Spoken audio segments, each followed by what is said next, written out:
Y para comenzar, vamos a tomar los datos de lo último que les comentaba en el arranque, ¿no? Esto de cuánto empleo genera el sector agropecuario argentino, no solo el sector agropecuario, sino las cadenas agroindustriales, con algunas cosas que a mí me resultaron curiosas de este informe de FADA, de la Fundación Agropecuaria para el Desarrollo de la Argentina. Está en línea para conversar con nosotros, ir desgranando un poquito la información, Nicole Pisani Claro. Ella es economista de FADA, así que la vamos a saludar. Nicole, Marcos López Arriazo te saluda, muy buenos días. Hola Marcos, muy buenos días, un placer estar con vos y con toda la audiencia. Bien, muchísimas gracias, un placer para mí también charlar con vos. Te decía que hay algunos datos que a mí me sorprendieron, creo que no son nuevos igual, pero cada vez que los veo digo, che, mirá vos. Pero vamos a meternos después con las preguntas que te haga. Lo más importante, el dato central, me parece esto que ustedes marcan que el 24% del empleo privado nacional viene de las cadenas agroindustriales, ¿no? Contanos un poquito cuántas personas son y cómo llegan a ese dato ustedes. Bien, como decías, desde FADA publicamos lo que es el empleo en las cadenas agroindustriales. Acá un punto a destacar que nosotros cuando referenciamos a las cadenas siempre, digamos, abarcamos no solo lo que sucede en el campo, sino también lo que es la industria perteneciente a las cadenas agroindustriales, la comercialización de los productos, lo que es la provisión de insumos y maquinarias, transportes, servicios conexos. O sea, son una rueda bastante grande de todos estos eslabones y que arrojan que las cadenas generan 3.700.000 puestos de trabajo.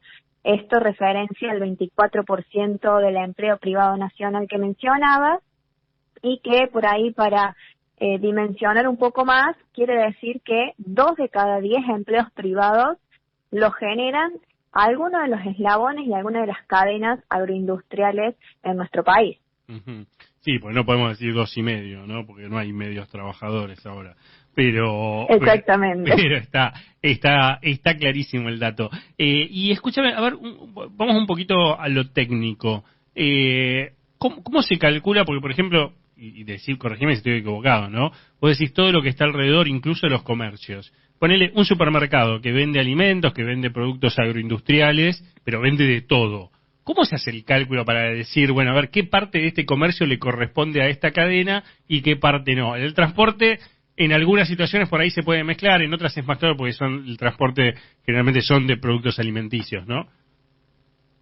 Bien, sí, como decís, es bastante complejo llegar a estos números. Nosotros relevamos 20 cadenas, estamos teniendo en cuenta 81 ramas de actividad y más de 250 actividades económicas. En esto que mencionabas, siempre utilizamos información oficial de INDEC, de la Aseguradora de Riesgo de Trabajo, y del Ministerio de Trabajo. Y, por ejemplo, para identificar la parte del comercio que refieres particularmente a las cadenas agroindustriales, utilizamos información pública de INDEC que tiene que ver principalmente con ventas y facturación también, y con datos de la Aseguradora de Riesgo de Trabajo que tienen que ver justamente con cuántos empleos hay según rubros. Uh-huh. Entonces ahí ya tenemos un desglose mucho mayor en donde se pueden identificar, por ejemplo, aquellos supermercados de los almacenes, aquellos que tienen, digamos, solo venta de alimentos o principalmente venta de alimentos de lo que es un polirrubro. Entonces, con todo ese trabajo, el cual es bastante arduo, se puede ir, digamos, identificando aquello que pertenece a las cadenas agroindustriales. Lo mismo sucede con el transporte, por ahí es mucho más práctico, pero identificamos, digamos, aquel transporte que tiene que ver con el traslado de los productos primarios y de los productos ya industrializados, propiamente agro, de otro tipo de transportes que pueden existir. Uh-huh. Clarísimo, Nicole. Vamos ahora sí, ya salvado ese tema técnico, a las cadenas agroindustriales que más empleo generan. Ustedes destacaron un top 5, empecemos a analizarlas, si querés, por las que están a la cabeza. Bien, sí, en este top 5 tenemos primero lo que es la cadena de carne vacuna, que genera 437.000 puestos de trabajo, esto es el 11,7% de los 3.700.000 que hablábamos.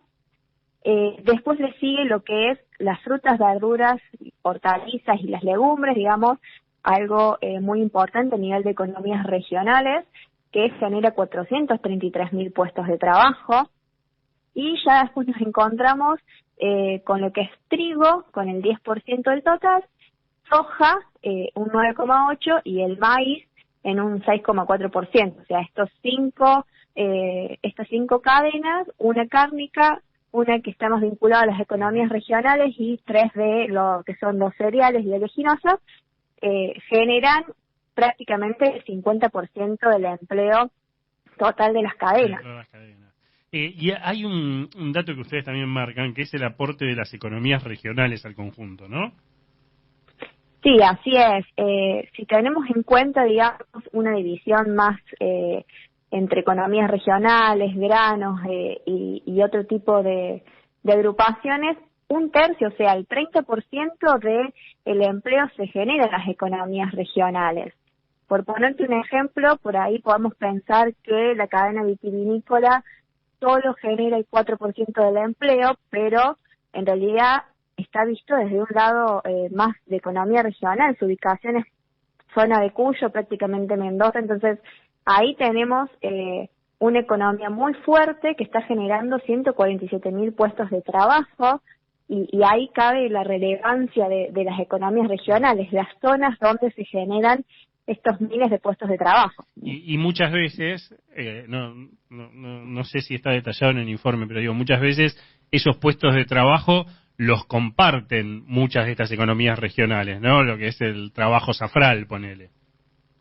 Sí, exactamente. No está identificado en el informe, pero sí es una realidad que muchas veces las economías regionales comparten, digamos, los puestos de trabajo, o las personas en realidad que desarrollan esos trabajos, ¿no? Uh-huh. ¿Sabes que el dato que te decía al principio, que a mí me sorprende, pero no creo que no es la primera vez que sale, es cuando vos analizás por producción primaria o mayor agregado de valor, y la producción primaria es la que está generando más empleo?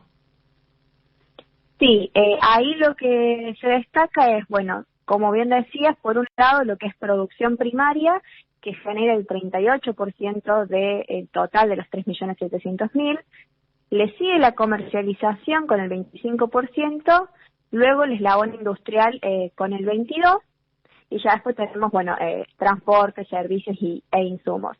El punto principal por ahí de lo que es la producción primaria es que es muy fuerte en cadenas como el trigo, como el maíz, como la soja, o las cadenas cárnicas. Entonces, digamos, engrosa su participación porque es muy fuerte en estas producciones principales.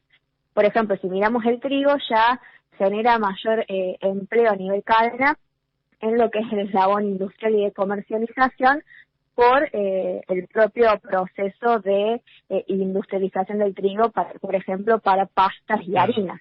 ¿Sabes qué? A ver, esto que vos decís, ¿no? Porque generalmente, ¿cuál es el discurso que uno siempre escucha y que está acostumbrado a escuchar de chico? Y con cierta lógica por ahí lo entiende que debe ser así. Cuanto más agregado de valor, o el agregado de valor también te sirve para generar empleo. Acá el tema es que por ahí no estamos industrializando todo lo que podemos. ¿Cuál sería la explicación? ¿O por qué ese discurso es erróneo? También puede ser otra explicación, ojo. Sí, la realidad es que, generación de empleo se da en todos los eslabones. Sí, por ahí todavía las cadenas agroindustriales tienen un potencial muy grande para el desarrollo. Pensemos que mientras más desarrollo, más crecimiento, más industrialización, también estamos generando más empleo, pero bueno, tenemos una realidad que todavía, digamos, nos falta el contexto también para acompañar este mayor desarrollo de las cadenas, no solo de las cadenas, sino de todas las actividades económicas, para generar más empleo. Por ahí nosotros siempre hacemos hincapié que no hay una dicotomía entre la generación de empleo de la producción o de la industria, sino que van de la mano, porque mayor producción, digamos, primaria o en el campo, y termina generando más empleo, como así también termina generando más empleo que parte de esa producción se industrialice. Uh-huh. Claro. Y, por ejemplo, en otra cadena como es la de la carne bovina, que ahí tenés la industria frigorífica, que me imagino que te tiene que generar mucho empleo. ¿Cómo está la distribución según el eslabón productivo? Bueno, tenemos, digamos, lo que es en la cadena bovina, parte de los puestos de trabajo se concentran, sí, en la producción primaria, digamos, de los 437.000 puestos que mencionábamos, la mitad está en lo que es el eslabón primario, también es muy demandante de mano de obra, y después tenemos una distribución más uniforme entre lo que sería la industria y la comercialización de los productos cárnicos. Aparte pasamos también, hay que entender, de 200.000, creo que son, o entre 250.000 productores ganaderos registrados, ¿no? Y con todos los papeles oficiales a un puñado de frigoríficos, que entre frigoríficos y mataderos no deben superar los 1.000 en todo el país. Así que creo que ahí también se entiende un poquito la fuerza esta de la producción primaria, además de lo que vos marcabas claramente. Nicole, lo último que te consulto. Este es el, si mal no recuerdo, segundo o tercer trabajo que hacen del empleo en las cadenas agroindustriales, ¿no? Sí, es el segundo, digamos, en comparación, sí. Y están viendo, no me acuerdo cuándo fue el que hicieron el anterior, no me acuerdo si fue 2018, antes de la pandemia, o 2019, pero la pregunta concreta es, ¿ven algún salto o retroceso o si se mantiene igual la generación de empleo del sector?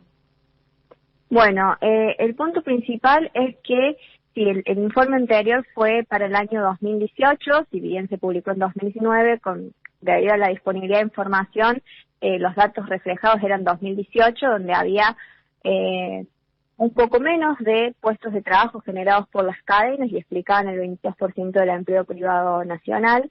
Estos datos ya son para 2020. Lo que hay que considerar es que es un año de pandemia también, donde muchas actividades se vieron resentidas. Hay un poco más de generación de puestos de trabajo, principalmente lo que es el eslabón primario, que creció alrededor del 1,6%. Después hubo una caída en los rubros como la industria manufacturera o el comercio, pero en términos generales hay una generación de puestos de trabajo. Sin embargo, digamos, en términos de comparar un año con el otro, estamos, digamos, todavía en niveles bajos de generación de empleo. Ya habría que ver qué arrojan los próximos datos, donde vamos a tener analizado un año más normal, digamos, saliendo de la pandemia y con mayor recuperación de la actividad económica. A ver, repasemos a ver si te entendí bien. El primer informe que presentaron, los datos eran del 2018, son del 2020, perdóname. Entonces, dentro de 2 años presentarán el 2022, capaz que lo hacen un poquito antes. Vamos a ver ahí cómo están los economistas con todos los informes que hacen mensualmente, ¿no? Pero es más o menos la dinámica, ¿no? ¿Te entendí bien? Sí, así es. Esperemos poder realizarlo antes de acá 2 años, al de 2022. Sí, la realidad es que se depende mucho de la disponibilidad de información pública, que por ahí viene con cierto retraso a la hora de estar disponible. Sí. ¿Y tenés idea, tienen el dato comparativo en otros países de perfil agroindustrial, ¿no? ¿Qué diferencia hay en relación, digamos, del empleo que generan en relación al resto de la economía? No sé, me imagino Australia, no te digo Estados Unidos porque ahí me imagino que tenés una industria muchísimo más grande que te debe achicar el porcentaje de lo que es agroindustria. Pero bueno, en algunos países de características más parecidas a la Argentina. No, la realidad es que no tenemos así datos para comparar, principalmente porque por la propia construcción del valor de empleo en las cadenas agroindustriales, por ahí se dificulta construirlo de la misma manera para otros países. No, claro, pero por eso, mi pregunta apuntaba de si había información similar a la de ustedes, hechas obviamente por fundaciones u organismos o lo que fuere dentro de cada país, que se puedan más o menos tener una referencia.